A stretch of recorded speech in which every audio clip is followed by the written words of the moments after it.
She thought no one noticed her, until mysterious letters from upstairs revealed the truth. Someone was watching, someone who saw her completely. In letters from upstairs, one quiet librarian is about to meet the billionaire next door. Before we get into the story, comment below where in the world you are watching from today. The old elevator in the Brooklyn apartment building creaked and groaned as it made its way down to the lobby. Imani Clark sighed and checked her watch. It was already 11 p.m. and her night shift at the college library was about to start. She'd have to take the stairs again. Imani adjusted her simple blue cardigan and grabbed her worn leather bag. At 28, she had grown used to the quiet routine of her life. Work at night, sleep during the day, and spend her free time reading or tending to her small collection of plants. It wasn't exciting, but it was hers. "Hold that door, please," Imani called out as she rushed toward the building's entrance, where an elderly neighbor was leaving. Mrs. Peterson turned and smiled. "Off to work, dear?" "Yes, same as always," Imani replied with a small smile. "Have a good night." The older woman patted her arm. "You too, sweetie. Be safe out there." Walking down the dimly lit street, Imani didn't notice the black car parked across from their building, nor the man watching her from the top floor window. Malcolm Renault stepped back from the window of his penthouse. He had lived in this building for almost a year, but few people knew the reclusive billionaire was actually in residence. Most assumed the penthouse was just one of his many empty properties. At 30, Malcolm had everything money could buy and nothing that truly mattered. The tech company he had started in college was now worth billions, but success had only brought more isolation. People either wanted something from him or were too intimidated to approach him, except for her, the woman with the kind eyes who lived on the third floor. The one who smiled at him once when they passed on the stairs, not knowing who he was. Just a genuine smile, the kind no one had given him in years. "Mr. Renault, your dinner is served," announced his housekeeper, interrupting his thoughts. "Thank you, Grace. I'll be right there." His voice was quiet but firm. Malcolm sat at his large dining table alone, as he did most nights. The penthouse was elegantly furnished with expensive art and modern furniture, but it felt empty. As he picked at his food, he thought again of the woman from the third floor. He had learned her name was Imani Clark from the building directory. He had seen her watering plants on her fire escape, humming softly to herself when she thought no one was looking. Tomorrow, he decided. Tomorrow he would do something different. When Imani returned from her shift the next morning, exhausted and ready for sleep, she almost missed the plain white envelope on the floor near her apartment door. Her name was written on it in neat handwriting. "What's this?" she mumbled to herself, picking it up and unlocking her door. Her apartment was small but cozy. Bookshelves lined the walls and potted plants occupied every windowsill. It wasn't much, but it felt like home. Imani kicked off her shoes and sat on her worn sofa, carefully opening the envelope. Inside was a neatly folded letter, written on expensive-looking stationery. "Dear Imani, I've noticed how gently you care for your plants each morning, the way you speak to them as if they're friends, the way you smile when they bloom. It's a small thing, perhaps, but in a world where most people rush past beauty, you stop to nurture it. You are more seen than you know." A friend Imani read the letter twice, then a third time. Her heart beat a little faster. Who would write something like this? And who had been watching her with her plants? She should have felt creeped out, but something about the words felt sincere, even tender. She placed the letter on her coffee table and stared at it, unsure what to think. "This is weird, right?" she asked her cat, Gatsby, who had jumped onto the sofa beside her. The cat blinked slowly in response. That night, Imani found herself checking each face in her building more carefully. Was it the quiet guy from apartment 2B, the new woman on her floor, the elderly couple upstairs? Each possibility seemed unlikely. When she returned the next morning, another envelope awaited her. "Dear Imani, today I noticed you carrying that vintage copy of Their Eyes Were Watching God. It's one of my favorites too. The way Hurston writes about finding your voice, it's powerful. I wonder what other books have shaped you. You are more seen than you know." A friend Imani couldn't help the small smile that formed on her lips. Who was this person who noticed such details about her? She had indeed been carrying that book. Having just checked it out from the library for a reread, the letters continued to appear every few days. Each one mentioned something small about her that most people would never notice. The yellow scarf she wore when it rained, how she always left breadcrumbs for the birds in the park across the street, the way she quietly helped Mrs. Peterson with her groceries. After 2 weeks, Imani found herself looking forward to the letters. They made her feel something she hadn't felt in a long time. Special, noticed, important. "I got another one," she told her friend Tasha over coffee one afternoon. Tasha raised an eyebrow. "Are you sure this isn't some stalker situation? It's kind of creepy that someone's watching you so closely." "I know it should feel that way," Imani admitted, "but it doesn't. The letters are never invasive or inappropriate. They're just kind." "So, who do you think it is?" Tasha asked, stirring her coffee. "I have no idea. I've been trying to figure it out." Imani sighed. "Part of me doesn't want to know. What if I'm disappointed? Or what if he's gorgeous and totally into you?" Tasha countered with a grin.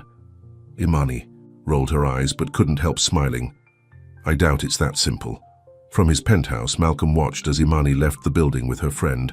He knew it was strange, writing to her this way, but normal approaches seemed impossible. If he introduced himself as Malcolm Renault, she would see the billionaire, not the man, the headlines, not the person. His phone rang, disrupting his thoughts. "Yes," he answered. "Mr. Renault, the board is requesting your presence at tomorrow's meeting," his assistant informed him. "They're concerned about your public absence affecting stock prices." Malcolm frowned. "Schedule it for 2 p.m. I'll be there." After hanging up, he returned to his desk where a blank sheet of stationery waited. He had spent most of his life hiding behind emails and conference calls.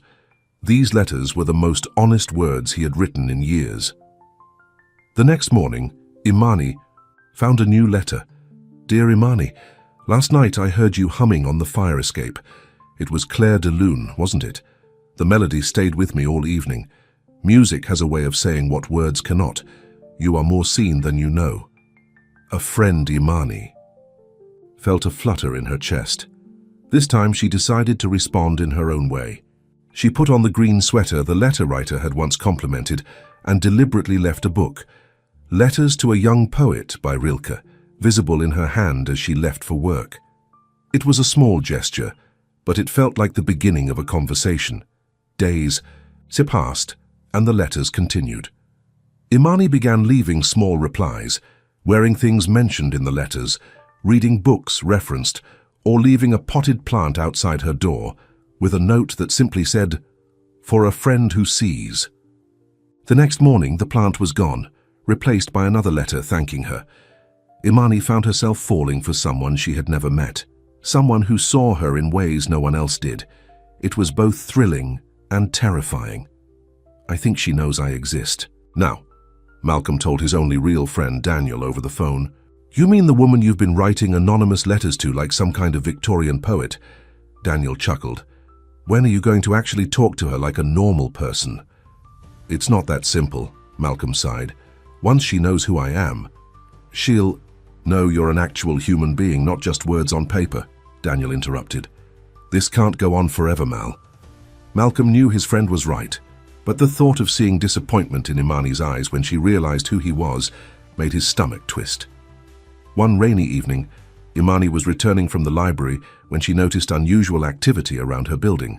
Several news vans were parked outside and reporters stood under umbrellas, cameras ready. "What's going on?" she asked the doorman. "Haven't you heard?" he replied, looking excited. "The rumors were true. Malcolm Renault, you know, the billionaire. He's been living in the penthouse all this time. Someone from his company leaked it to the press." Imani's heart skipped. "The penthouse? I thought no one lived there." "He's very private. Barely see him. Myself and I work here every day, but he's definitely up there." Imani rode the elevator in a daze. Malcolm Renault, the tech genius whose face occasionally appeared in news articles. He had been living above her all this time. When she reached her floor, an envelope waited by her door. With shaking hands, she opened it. "Dear Imani, by now, you've probably heard. I wanted to tell you myself, but I was afraid. Afraid that once you knew who I was, everything would change. That you would see the headlines instead of me. I'm the one who's been writing to you, and I would like to finally meet you properly. If you're willing, I'll be waiting on the rooftop garden at sunset tomorrow. You are more seen than you know. Malcolm Imani. Leaned against her door, the letter clutched to her chest. Malcolm Renault had been watching her, writing to her all this time. The reclusive billionaire had noticed her when no one else did. Was it all just a game to him? Was she some amusement for a bored rich man? Or was there something real in those letters? She didn't know whether to feel special or foolish as she entered her apartment, closing the door on the outside world and the man who had seen her all along. A small silver key fell from the envelope she was still holding. The key to the rooftop garden. Imani stared at it, her heart pounding. Tomorrow at sunset she would finally come face to face with the man behind the letters, the man who had been upstairs all along. Imani barely slept that night. The letter from Malcolm Renault lay on her nightstand, and the small silver key seemed to shine in the dim light of her bedroom. She picked up the key again, turning it over in her fingers. Was she really considering meeting him? "What would you do, Gatsby?" she asked her cat, who was curled at the foot of her bed. The cat yawned in response. By morning, reporters were still camped outside the building, hoping to catch a glimpse of the elusive billionaire. Imani had to push past them to get to the library for her shift. "Excuse me, do you live in the building? Have you ever seen Malcolm Renault?" a reporter asked, shoving a microphone in her face. "No comment," Imani mumbled, hurrying past. It felt strange to lie, even though she had never actually seen him in person. At the library, Imani couldn't focus. She misplaced books and jumped whenever someone approached the front desk. Her co-worker James noticed her distraction. "You okay? You seem a million miles away today," he said, helping her sort returned books. "I'm fine. Just didn't sleep well," she replied, not meeting his eyes. James leaned against the desk. "You know, there's a rumor going around that the famous Malcolm Renault lives in your building. Is it true?" Imani's hands froze momentarily. I don't know. I mind my own business." "Well, if you ever meet him, put in a good word for me," James joked. "I've got some great app ideas." Imani managed a weak smile and returned to her work. As the hours passed, her mind kept drifting to the rooftop garden and what waited for her there. In his penthouse, Malcolm paced anxiously. The news of his residence had spread faster than he'd anticipated. His phone had been ringing non-stop, with calls from his PR team, business partners, and board members. "I need some privacy, at least for today," he told his assistant over the phone. "No meetings, no calls unless it's an emergency." "Sir, the board is demanding a statement about the leak, and the press office says, 'Tomorrow,'" Malcolm interrupted, firmly. "I'll deal with everything tomorrow." After hanging up, Malcolm walked to his window. He could see reporters still gathered at the entrance to the building. This wasn't how he wanted Imani to find out who he was. The letters were supposed to be a bridge, a way to connect without his wealth and status getting in the way. Now that bridge felt shaky at best. Would she come to the rooftop? Or would she see him as just another rich man playing games? Malcolm had never felt so nervous in his life, not during multi-billion-dollar negotiations, not during television interviews. Watched by millions. This was different. This was real. Tasha called Imani during her lunch break, her voice excited. "Girl, is it true? The Malcolm Renault lives in your building?" Imani sighed. "Apparently." "And you never told me? This is huge. He's like one of the richest men under 40 in the country. And he's single." "I didn't know until yesterday," Imani replied honestly. She hesitated, then added, "Tasha, there's something else." "What?" Tasha asked, her interest piqued. "Remember those letters I told you about? The ones that kept appearing at my door? The secret admirer notes? What about them?" Imani took a deep breath. They were from him, from Malcolm Renault. The silence on the other end lasted so long that Imani thought the call had dropped. Then Tasha's voice returned, loud and shocked. "Are you serious? The Malcolm Renault has been writing you love letters?" "Imani, this is like a movie." "They're not love letters," Imani protested weakly, though she wasn't entirely convinced herself. "And I don't know what to do. He wants to meet me today at sunset on the rooftop garden. And you're hesitating because... Tasha sounded incredulous. Because what if it's all some kind of joke? What would a man like that want with someone like... Me? Imani Clark, you listen to me, Tasha said firmly. You are beautiful, smart and kind. Any man would be lucky to have you. Billionaire or not. After the call ended, Imani stared out the library window. Sunset was in 5 hours. She had until then to decide. Back at her apartment after her shift, Imani stood in front of her closet, still undecided. The key to the rooftop felt heavy in her pocket. If she went, what would she wear? If she didn't go, would she regret it forever? She pulled out a simple green dress, the color he had once mentioned in a letter, saying it reminded him of hope. She laid it on her bed, then stepped back unsure. This is crazy, she muttered to herself. He's a billionaire. I'm a librarian. This doesn't happen in real life. But the letters had been real. The words had touched something in her that had been dormant for years, a hope that someone could see her, truly see her. On the top floor of the building, Malcolm adjusted the small table he had set up in the rooftop garden. The evening was warm, with a gentle breeze. The setting sun cast a golden glow over the potted plants and climbing vines that made the space feel like a secret oasis above the city. He had prepared everything himself, dismissing his usual staff. A bottle of wine, 2 glasses, and a simple meal from his favorite local restaurant, nothing too extravagant. He wanted tonight to be about the connection they had formed through his letters, not about his wealth. As the sun began to set, Malcolm checked his watch. Would she come? The uncertainty was almost unbearable. Imani stood in front of her mirror wearing the green dress. Her hair was down around her shoulders, and she wore minimal makeup. She looked like herself, the self she had always been. She picked up the last letter, reading it one more time. You are more seen than you know. Those words had become a lifeline in her quiet existence. Whether this meeting was a beginning or an ending, she needed to know the person behind them. Taking a deep breath, she picked up the small silver key and left her apartment. The elevator ride to the top floor seemed both too short and too long. When the doors opened, Imani found herself in a hallway she had never visited before. At the end was a door marked Roof Access. Her hand trembled slightly as she inserted the key. The door swung open to reveal a garden that seemed like something from a dream. Plant-covered trellises created walls of greenery, and string lights twinkled among the leaves. And there, standing beside a small table, was a tall man in a simple button-down shirt and slacks. Malcolm Renault looked different from his photos in the business magazines, less polished, more real. His dark hair was slightly tousled by the breeze, and his eyes, warm brown eyes, watched her with nervous anticipation. For a moment neither spoke. The city stretched out below them, bathed in the orange glow of sunset, but they saw only each other.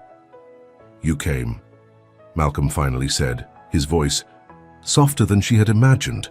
Imani nodded, still standing by the door. I had to know if the person in the letters was real. And the person who received them, who understood them, was she real too? He asked. A small smile formed on Imani's lips. I guess that's what we're both here to find out. Malcolm gestured to the table. Would you join me? I promise no pressure. If at any point you want to leave, you can. Imani hesitated, then stepped forward into the garden. I have questions. I'd be disappointed if you didn't, he replied. As she sat across from him, the city lights began to twinkle below them. The distance between them was small, just a table's width, but the gap between their worlds felt enormous. Why me? Imani asked directly. Malcolm looked down at his hands, then back at her. Do you remember the day you smiled at me on the stairs? About 3 months ago. Imani frowned slightly, trying to recall. I pass people on the stairs all the time. You were carrying a stack of books. I was coming down as you were going up. You looked directly at me and smiled, not because you knew who I was, but simply because that's who you are. Kind, present. Malcolm's voice was earnest. Do you know how rare that is in my world? People either want something from me or are too intimidated to be real. Imani remembered now. A man in a casual hoodie, head down until she passed. She had smiled at him automatically, the way she did with most neighbors. "So you started writing letters because I smiled at you?" It seemed too simple. Malcolm shook his head. "I started noticing you. The way you hum when you water your plants. How you always leave food for the stray cat behind the building. The books you carry. I saw someone who finds joy in small things, who cares deeply without showing off." He paused.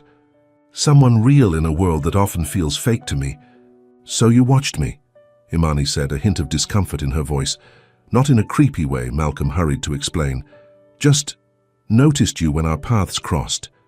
The letters, I know it's unusual, but I didn't know how else to reach out without my name and everything that comes with it getting in the way." Imani considered his words. "You could have just introduced yourself as a neighbor. And you would have Googled me that same night and found out I was worth billions," he replied with a sad smile. "Would you have seen me as just a man after that? Or would you have seen the headlines?" Imani had no easy answer for that.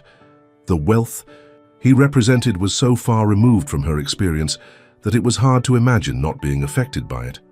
"I don't know," she admitted honestly. "But lying by omission isn't a great way to start, whatever this is." Malcolm nodded, accepting her criticism. "You're right, I just wanted a chance to know you, and for you to know me, without all the noise that surrounds my name." As they talked, the tension between them gradually eased. Malcolm poured wine for them both, and they shared the meal he had prepared. He told her about growing up wealthy but lonely, about building his company from a dorm room project to a global enterprise, about the emptiness of success without connection. Imani shared stories of her childhood in a middle-class neighborhood in Queens, her love of books that led to her career as a librarian, her dream of someday writing stories of her own.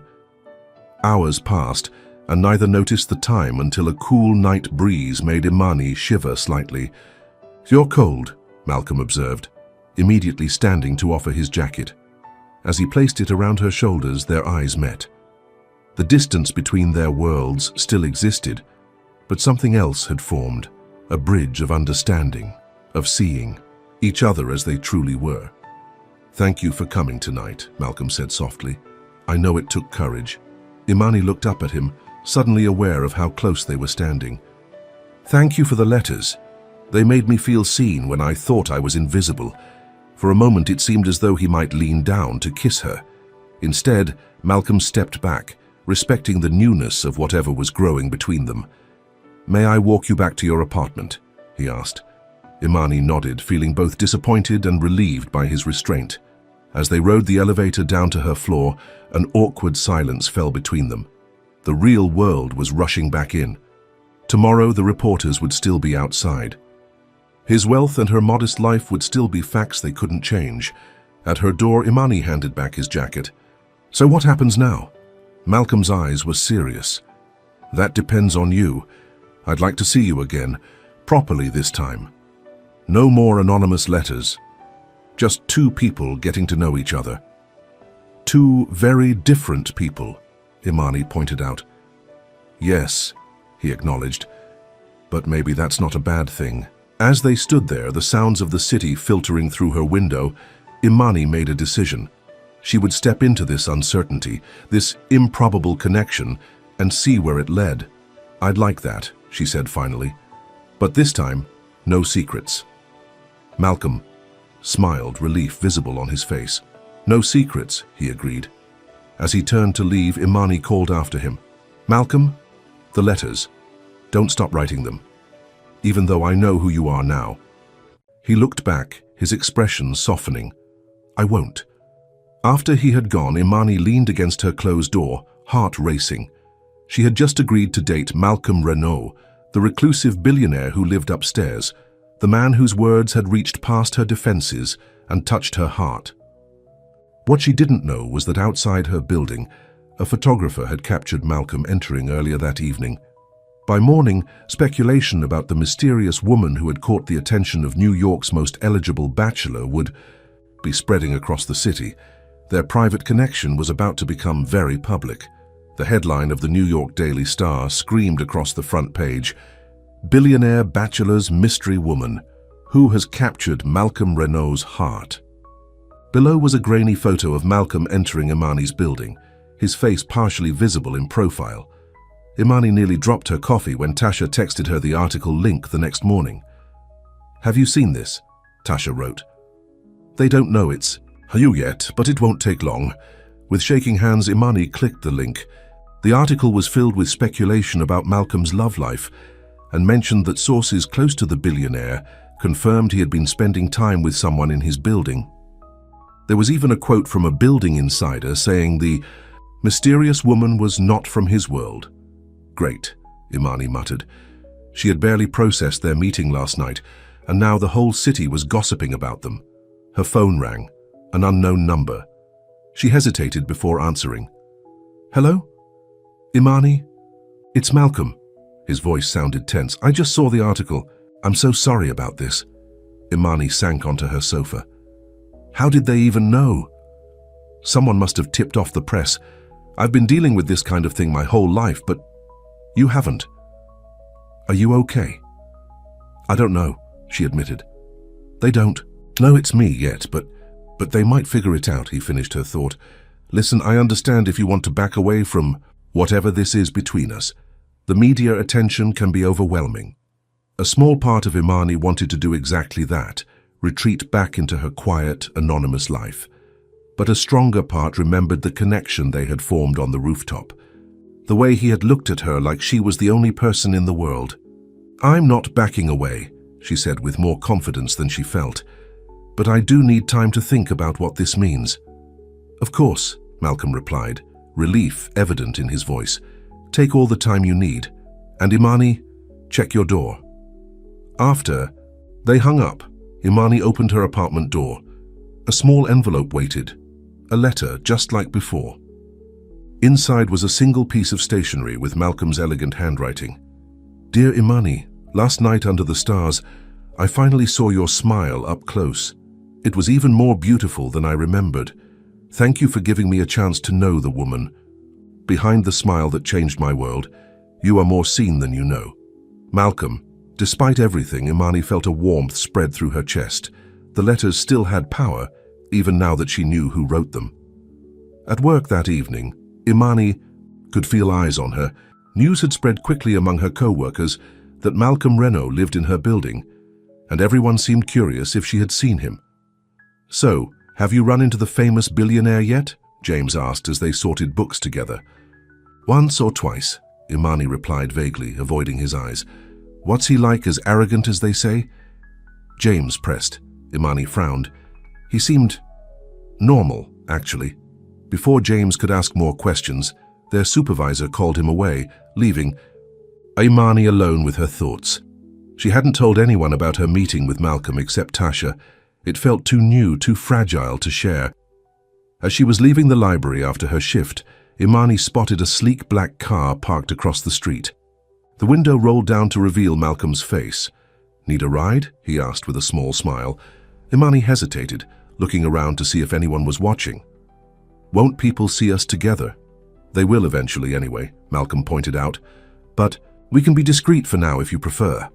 After a moment's hesitation, Imani slid into the passenger seat. The car's interior was luxurious but understated, like Malcolm himself. How was work? He asked, as they pulled away from the curb. The normalcy of the question made Imani smile. It was fine, people are asking about you.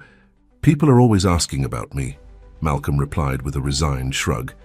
One of the downsides of success. As they drove, Malcolm told her about his day, meetings with investors, calls with his development team, the constant pressure of running, a global tech company.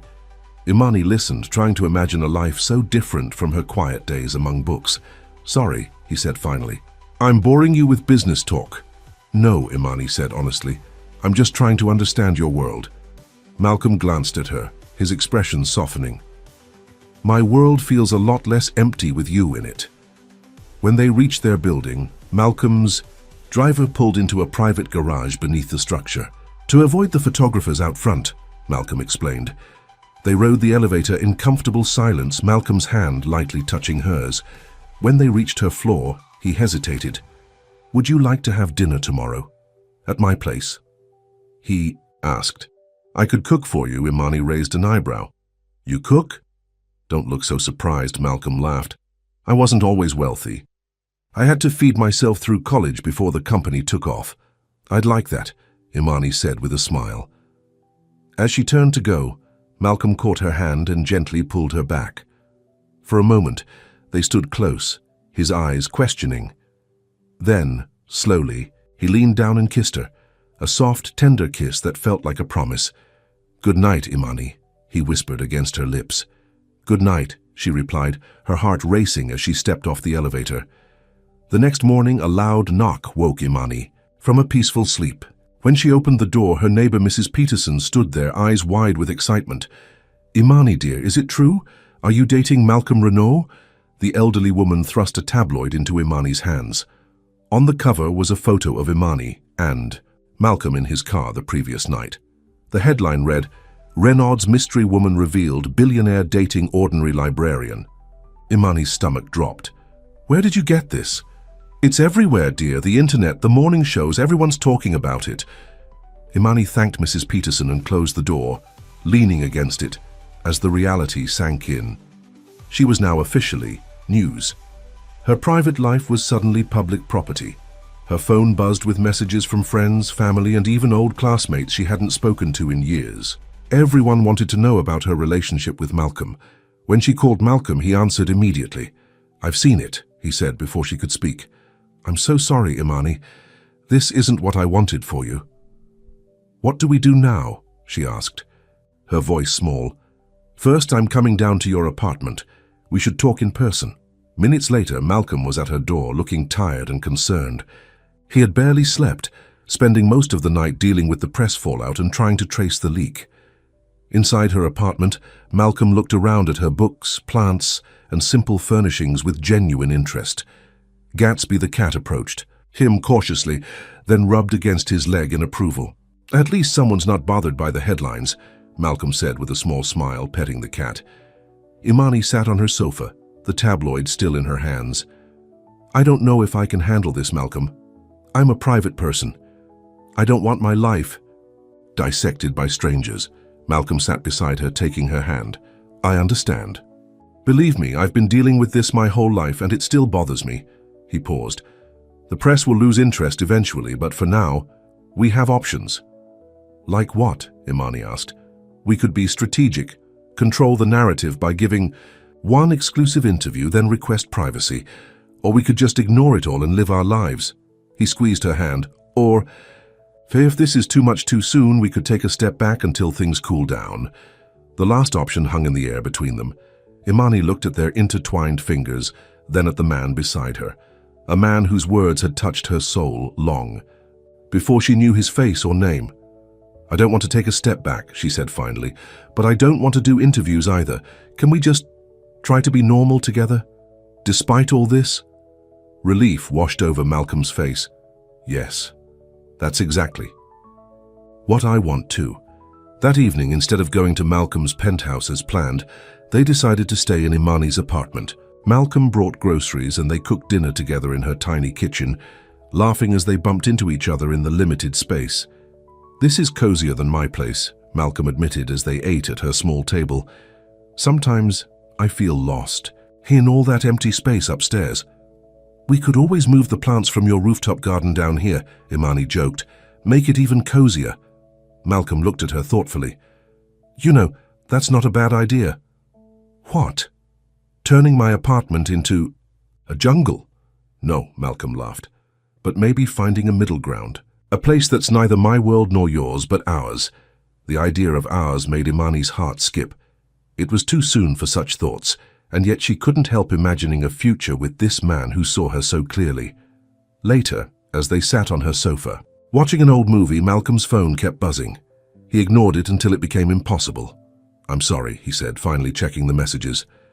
"There's an issue with our European launch that needs my attention." Imani nodded, trying to hide her disappointment. "I understand." Malcolm looked torn. "This is the hard part. balancing what I've built with what I want to build with you.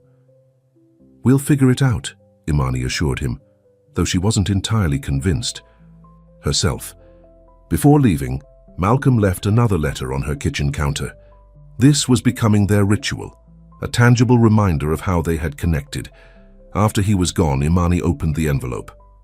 Dear Imani, tonight, in your small kitchen, watching you move with such grace in a space that is truly yours, I realized something important.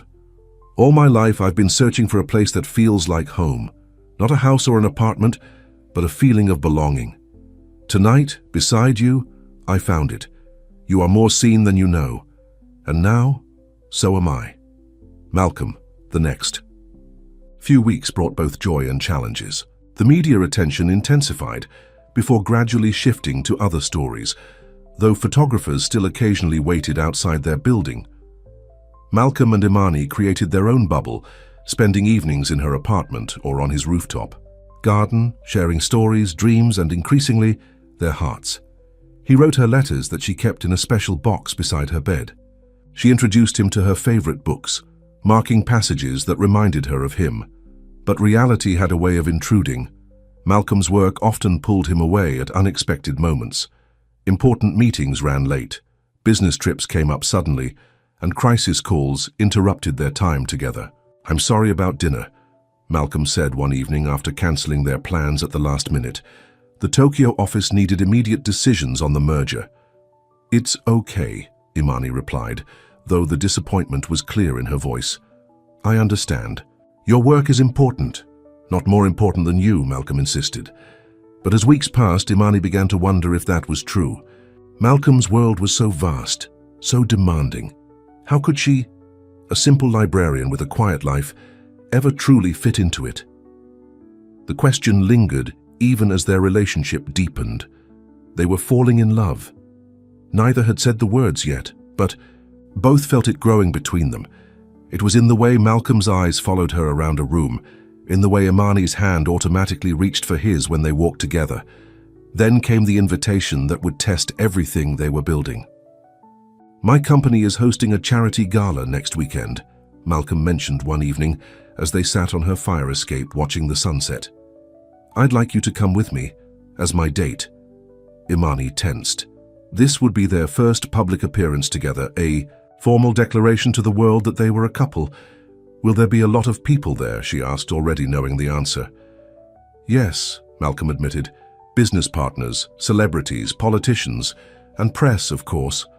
I don't know, Malcolm. That's a lot of attention. Malcolm took her hand. I know it's asking a lot, but I'm tired of hiding what we have. I want to walk into that room with the woman He stopped himself, then continued more carefully. With the woman who matters most to me. Imani looked into his eyes and saw the sincerity there. What would I even wear to something like that? Malcolm smiled, relieved by her implied acceptance. Whatever you want. You'd be beautiful in anything. The week before the gala, Imani's anxiety grew. She had never attended such an event, never mingled with the kind of people who would be there. Despite Tasha's excitement helping her shop for a dress, Imani couldn't shake the feeling that she would be out of place in Malcolm's world. The night before the gala, Imani stood in front of her mirror, wearing the elegant blue gown they had chosen. It was beautiful but felt like a costume, something the real Imani Clark would never wear. A knock at her door interrupted her thoughts. Malcolm stood there holding a small box. I know the gala isn't until tomorrow, but I wanted to give you this tonight, he said, stepping inside. Imani opened the box to find a delicate silver pendant with a small key charm, a replica of the rooftop key he had given her.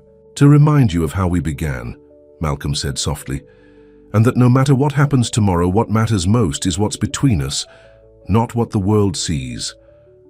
Imani felt tears spring to her eyes as he fastened the necklace around her neck. The weight of it felt right, a tangible symbol of their connection. Thank you, she whispered, turning to face him. Malcolm, Before she could finish, his phone rang. The screen showed his assistant's name. Malcolm sighed deeply before answering. This better be important, David. Imani watched as Malcolm's expression changed from annoyance to shock. Whatever news he was receiving, it wasn't good. When did this happen? Who leaked it? Malcolm demanded, his voice tense. I'll be there in 20 minutes. He hung up, his face grim. What's wrong? Imani asked, suddenly afraid. Someone from inside the company has been selling information to our competitors, Malcolm explained, already moving toward the door. Critical security protocols, upcoming product details, years of work potentially compromised. Do you know who did it? Malcolm's jaw tightened. I have my suspicions. I need to handle this tonight. Of course, Imani said, understanding the gravity of the situation. Go. At the door, Malcolm turned back. This won't affect tomorrow. I promise I'll be back in time for the gala. After he left, Imani touched the key pendant around her neck. Tomorrow she would step fully into Malcolm's world for the first time. She only hoped she wouldn't lose herself in it. What she didn't know was that across town, a woman from Malcolm's past was planning her own appearance at the gala. Someone who had her own history with the billionaire, and who saw Imani as nothing more than an obstacle to be removed. The night of the gala arrived, and Imani stood in her apartment, ready but nervous. Her blue gown flowed elegantly to the floor, and the key pendant from Malcolm rested against her collarbone. She had styled her hair in a simple updo and applied minimal makeup, wanting to feel as much like herself as possible. Malcolm had called earlier, assuring her he had handled the company crisis and would pick her up at 7. As the clock neared, that hour Imani's anxiety grew. In just a few hours she would be standing beside one of the most powerful men in New York, surrounded by people who lived in a world she could barely imagine. At precisely 7, a knock came at her door. Malcolm stood there in a perfectly tailored tuxedo, looking handsome but tired from his long night dealing with the security breach. You look beautiful, he said, his eyes taking in every detail of her appearance. Absolutely stunning. Imani felt a blush rise to her cheeks. You don't look so bad yourself. Malcolm smiled, some of the tension leaving his face. Are you ready for this? As ready as I'll ever be, she replied honestly. In the car ride to the hotel where the gala was being held, Malcolm briefed her on who they might encounter. Business. Partners, celebrities, politicians, names Imani had only seen in magazines. He squeezed her hand reassuringly when he noticed her growing nervousness. Just be yourself, he said softly. That's who I want beside me tonight. When they arrived, photographers lined the entrance, flashbulbs creating a disorienting wall of light. Malcolm protectively placed his arm around Imani's waist as they walked the short distance from the car to the door. Malcolm, over here. Mr. Renault, who's your date? Miss, look this way. The shouted demands of photographers made Imani flinch, but Malcolm guided her steadily forward, his hand warm and secure against her back. Inside, the ballroom was a scene from another world. Crystal chandeliers cast a golden glow over elegantly. Dressed guests, a string quartet played softly in one corner, while waiters in crisp uniforms circulated with champagne and hors d'oeuvres. Malcolm Renault. There you are, called a distinguished older man, approaching them with a wide smile. And who is this lovely young lady? Senator Collins, this is Imani Clark, Malcolm introduced them. Imani, Senator Collins, is one of our most important supporters for tech education initiatives. The senator shook Imani's hand warmly. Delighted to meet you, my dear. Malcolm hasn't brought a date to one of these functions in years. You must be very special. Before Imani could respond, more people approached, each wanting a moment of Malcolm's time. He kept her by his side, introducing her to everyone, his hand never leaving the small of her back, a constant reassurance in this unfamiliar territory. You're doing great, he whispered during a brief moment alone. Everyone loves you. Imani tried to smile confidently, but she couldn't shake the feeling of being an outsider. The conversations around her were filled with references to places she had never visited, people she had never met, a lifestyle she had never lived. Malcolm, darling, a silky female voice cut through the crowd. It's been far too long. A stunning woman in a red gown approached them, her perfectly manicured hand extended toward Malcolm. Her blonde hair was styled in an elegant twist, and diamonds glittered at her throat and wrists. Malcolm's body tensed beside Imani. Victoria. I didn't know you were in town. I wouldn't miss your charity gala, darling. It's always the event of the season. The woman's gaze shifted to Imani, assessing her with cool blue eyes. And this must be the librarian everyone's talking about. The way she said librarian made it sound like a flaw rather than a profession. Malcolm's jaw tightened. Victoria. Evans, this is Imani Clark. Victoria is the daughter of one of our early investors. How quaint, Victoria said with a thin smile. I've always found it so admirable when men like Malcolm take an interest in helping people from simpler backgrounds. Imani felt the sting of the comment but kept her expression neutral. It's nice to meet you, Victoria. Victoria leaned closer to Malcolm, placing her hand on his arm with familiar ease. We must catch up later, Malcolm.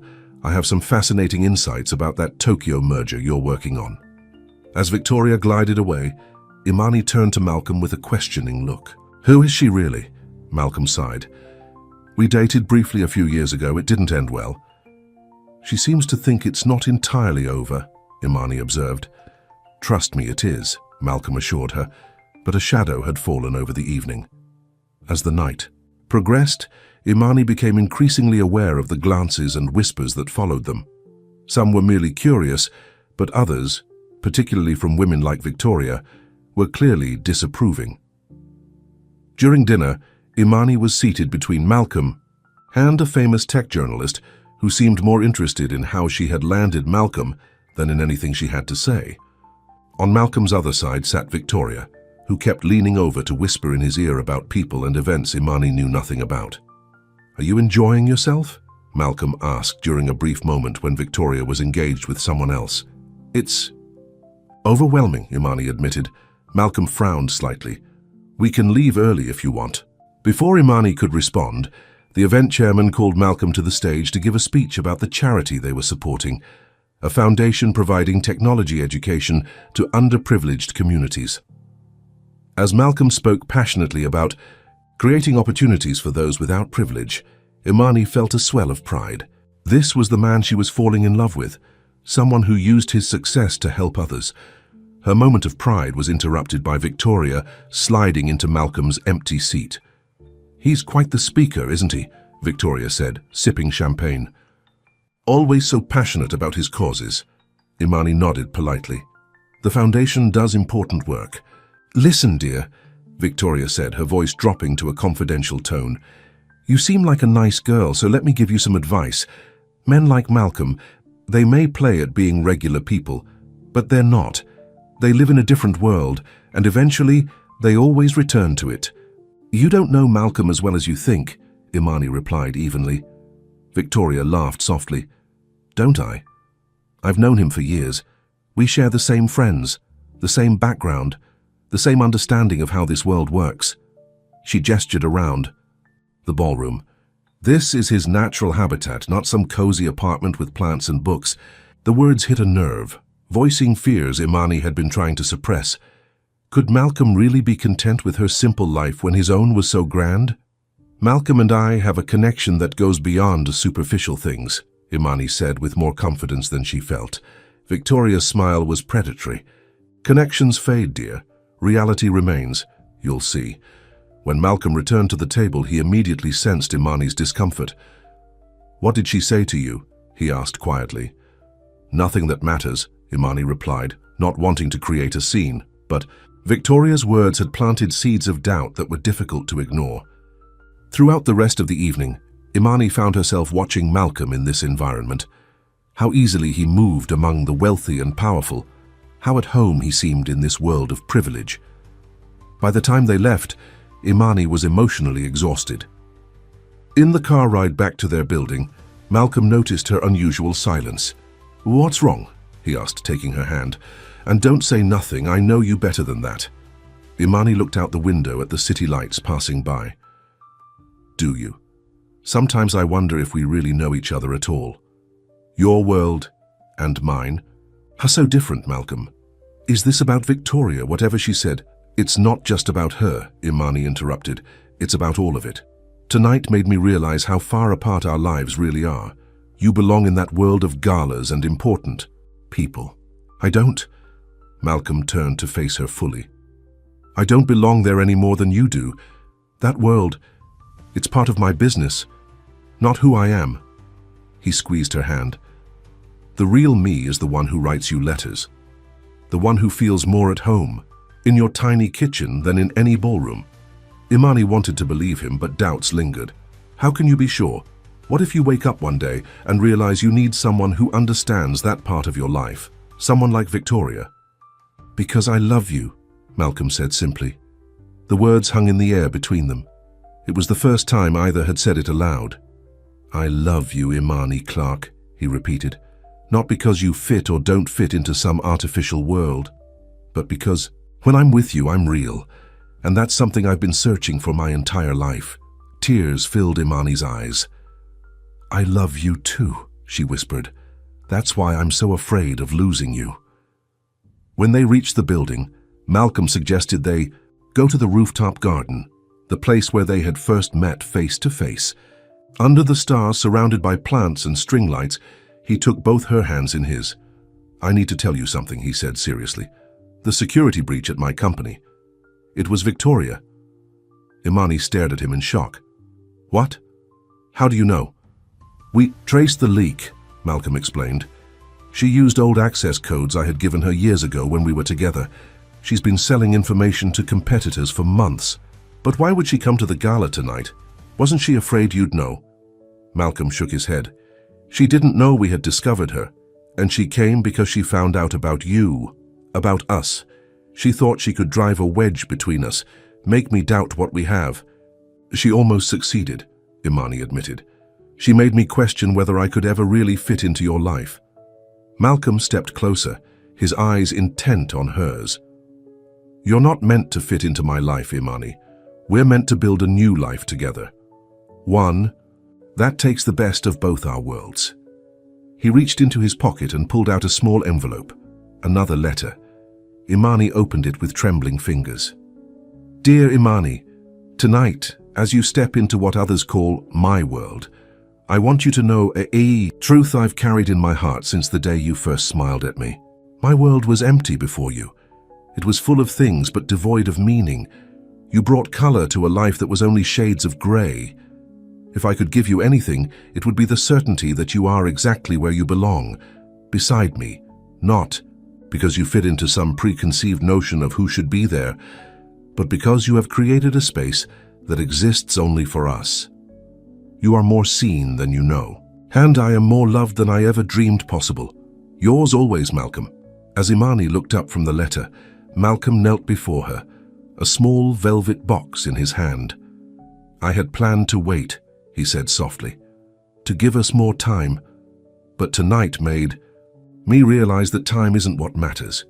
Certainty is, and I have never been more certain of anything in my life than I am of us. He opened the box to reveal a ring with a simple but elegant diamond. I chose this because it reminded me of you, beautiful without trying to be, valuable not for how it looks but for what it is. Imani's heart raced as Malcolm continued. Imani Clark, you saw me when I was invisible. You loved me for who I am, not what I have. Will you marry me? Will you help me build a life that belongs to neither your world nor mine, but to us alone? Tears streamed down Imani's face as she nodded. Yes, she whispered. Yes. Malcolm slipped the ring onto her finger, then stood and pulled her into his arms. Their kiss was a promise of understanding, of acceptance, of a love that had begun with anonymous words and grown into something unshakable. 6 months later, Imani stood on the balcony of their new home, a brownstone in Brooklyn they had renovated together. It was neither as grand as Malcolm's penthouse nor as modest as her old apartment, but it was perfectly theirs. Books lined. The wall's plants thrived in every room, and a small garden flourished on the rooftop. Malcolm joined her, wrapping his arms around her waist from behind. What are you thinking about, Mrs. Renault? Imani smiled at the name she was still getting used to. About letters, and how the words we write can change our lives. On the table inside lay a leather-bound book, a wedding gift from Malcolm. Inside were all the letters he had written her, preserved alongside photographs of their journey together. The final page held the most recent letter, written on their wedding day.